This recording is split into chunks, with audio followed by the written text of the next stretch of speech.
बिहार में विधानसभा चुनाव को लेकर के तैयारी शुरू कर दी गई है। विभिन्न दल के जो नेता हैं वो चुनावी मैदान में जाने की पूरी तरह जुगत लगा रहे हैं और इसके मद्देनज़र जो जनता है वो क्या सोचती है, इसके संबंध में हम पहुंचे हैं लोग से बात करने के लिए कि आखिर किसकी होगी जीत, किसकी होगी हार, किसका बजेगा जीत का डंका और किसके गले पड़ेगी हार। इसके संबंध में हम लोगों से बात करेंगे कि पिछले 5 साल में जो यहाँ के विधायक रहे उन्होंने क्या कुछ काम किया, कौन सा काम हुआ पूरा, कौन सा काम रह गया अधूरा, कौन सी ऐसी जो है विकास के काम है जिसको जनता यह चाहती है कि जल्द से जल्द पूरा हो।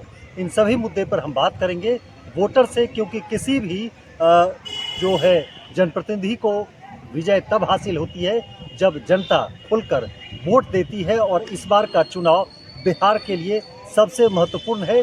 यही चुनाव देश की दशा और दिशा तय करेगा और देखना दिलचस्प होगा कि इस चुनाव का असर आने वाले जो 2 विधानसभा चुनाव है बंगाल के अलावा जो अन्य राज्य हैं उस पर क्या पड़ता है। लेकिन इतना तय है कि जो बिहार का चुनाव है इसमें एनडीए और महागठबंधन के बीच कांटे की टक्कर होगी। चलिए हम बात करते हैं स्थानीय लोगों से। नागरिक हैं, वोट तो देंगे ही, लेकिन किसको अगर नहीं हो देते हैं तब पर भी चुनाव तो होके रुकेगा नहीं।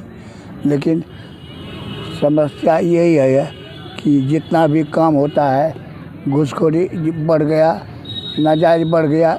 बिना घूस लिए हुए कुछ नहीं होता है, बिना घूस लिए हुए कोनो काम नहीं होगा। चिल्ला के रह जाइएगा, कोई नहीं सुनने वाला है, नीचे से ऊपर तक। बिहार में तो सुशासन की सरकार है, कोई शासन नहीं, कुशासन नाम का कुशासन, लेकिन है शासन में। कहता है लोग कि आज़ादी मिल गया, आज़ादी कुछ आज़ादी नहीं। जो आपके डर से बोल नहीं पाते हैं तो आज़ादी क्या। इसी तरह आज़ादी का अभी भी वैसे लोग हैं जो उनके बारे में बोल नहीं सकते हैं। तो आज़ादी क्या मिला, आज़ादी कुछ नहीं।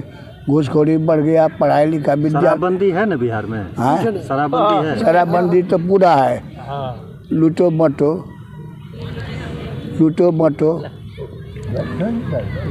शराब कितना चाहिए उतना मिले। क्या नाम है? बोलिए ना, कोटा में जो करप्शन होता है नहीं है, दुकान में नहीं, अब घर में मिलता है। क्या चीज़ घर में मिलता है? शराब। तो इस पर तो रोक है पूरा। तो पूरा रोक है, इसीलिए घर में मिलता है। रोक है दुकान में ना। डर नहीं लगता है? हाँ? कोई डर नहीं है कहीं भी। अभी आप कांटेक्ट कीजिए, आपको तो यहीं पर भेज देंगे। पुलिस क्या करती लेता है, अब पुलिस लेता है और छोड़ता है। होम डिलीवरी क्या पुलिस लेती है? तो पुलिस नहीं लेती है तो तब न वो सप्लाई करता है। मतलब इसमें मिली भगत? हाँ, हो सकता है। चलो। और पूर्णिया का जैसे ये प्रभात ने कहा आपको, ये ज़मीन का रसीद का, मंत्री जी का घोषणा था कि 20 दिसंबर से हर एक जगह मोहल्ले वार्ड में कैंप लगेगा। आज तक हमको नहीं लगता है कि कैंप लगा।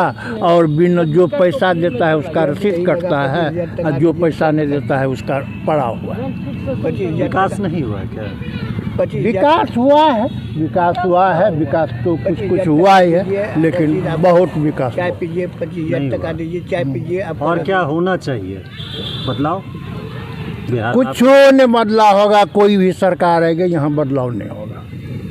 क्या बदलाव होगा जब ऊपर से नीचे तक वही है, तो जैसा बदलाव सोचिए। हम लोग तो नहीं देख रहे, अब हम लोगों का तो एनडीए सरकार में भी ये नहीं संभव है।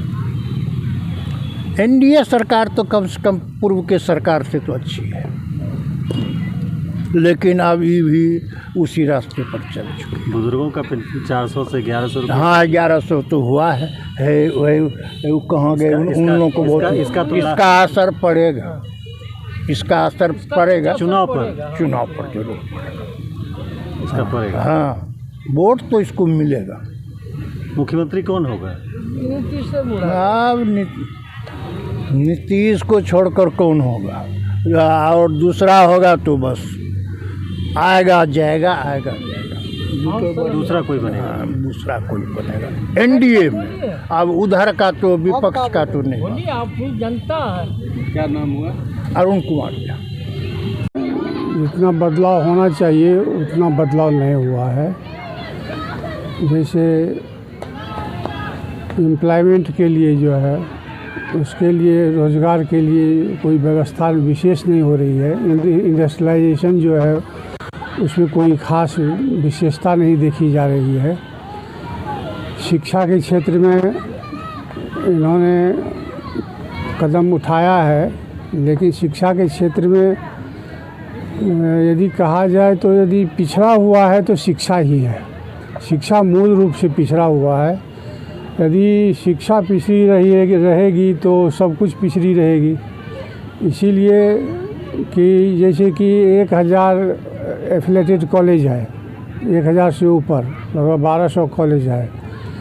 उसमें लगभग 83 ईस्वी से है, कोई 80 ईस्वी से है, इस तरह से है। सबों से काम करवा लिया गया, लेकिन किसी को वेतन नहीं दिया गया, किसी को पेंशन नहीं दिया गया। सारे टीचर रिटायर हो गए, कोई सुविधा नहीं दी गई, केवल अनुदान की राशि 2008 से दी गई। तो और अब जो है सारे टीचर रिटायर हो रहे हैं और हो गए हैं, और कॉलेज सब खाली है। उसमें बहाली नहीं हो रही है। विद्यार्थी तो आ रहे हैं, लेकिन बहाली नहीं हो रही है, पढ़ाई नहीं हो रही है। उसी पुराने टीचर को पकड़ पकड़ के प्रिंसिपल लोग लाते हैं और उससे काम चलवाते हैं। इस पर कोई ध्यान नहीं दिया जा रहा है। यानी सुप्रीम कोर्ट से भी इस मामले में फैसला हुआ है, इस मसले पर फैसला हुआ है कि इन लोगों को सुविधा दी जाए, इन्हें सैलरी दी जाए, इन्हें पेंशन दिया जाए, इन्हें सारी सुविधाएं प्रदान की जाए, लेकिन ये सरकार अमल नहीं कर रही है। तो ये सब इनकी निगेटिव बातें हैं। रही बात रोड की, तो रोड तो चकाचक है। रोड पर पूरा फोकस है, विशेष फोकस है तो रोड पर है। किसानों के लिए भी उन्होंने बहुत सुविधाएं दी। राज्य को या देश को चलाने के लिए सबसे उसकी समुचित व्यवस्था सड़क, बिजली और शिक्षा और स्वास्थ्य भी जोड़ दीजिए। और हमारे यहाँ क्या है, सड़क तो खैर बन रही है, प्रोग्रेस में है। बिजली की आपूर्ति शहरों तक सीमित है, अब गांव तक बहुत कम लेवल पर पहुंची है। खास करके किसानों के लिए तो बहुत ही दुखदाई है कि किसान जब धान लगाता है या फिर अपना केला की खेती करता है तो वहाँ पानी की बहुत ज़्यादा आवश्यकता होती है। और लाइन दिन भर में कभी 1 घंटा, कभी मतलब और स्टेप बाय स्टेप कभी तो इस पर बिजली पर कुछ ज़्यादा ध्यान देना चाहिए अभी। और जहाँ तक शिक्षा है, शिक्षा में तो सुधार हमको लगता है इधर 2 साल से शिक्षा में सुधार हो रहा है। इसमें और तेज़ी लाने की आवश्यकता है। और जहाँ तक आपने कहा कि मुख्यमंत्री का चेहरा कौन है, तो मुख्यमंत्री का चेहरा बहुत है। चिराग है, तेजस्वी है, जो यंग ब्लड है उसको मौका मिलना चाहिए, चाहे जिस भी पार्टी से हो। तो कोई भी पार्टी अगर इसमें आती है तो उसको देखा जाएगा, चाहे कांग्रेस हो या फिर बीजेपी हो। या तो मेरा मानना है कि इस तीनों चीज़ पर आप कोई भी सरकार बने, इस तीनों चीज़ पर अगर ध्यान देता है तो उसके लिए जनता खुल के समर्थन देगी। मतलब विधानसभा का चुनाव आने वाला है, कितना बदला है बिहार? कुछ नहीं बदला, काम नहीं है कुछ, क्या है? कोई काम नहीं। रोड बना, रोड का वही हालत है, नाला का वही हालत है। रिसेंटली नाला बनाया मलियाबाड़ी में, जाकर देखिए सबके भीतर में पानी जा रहा।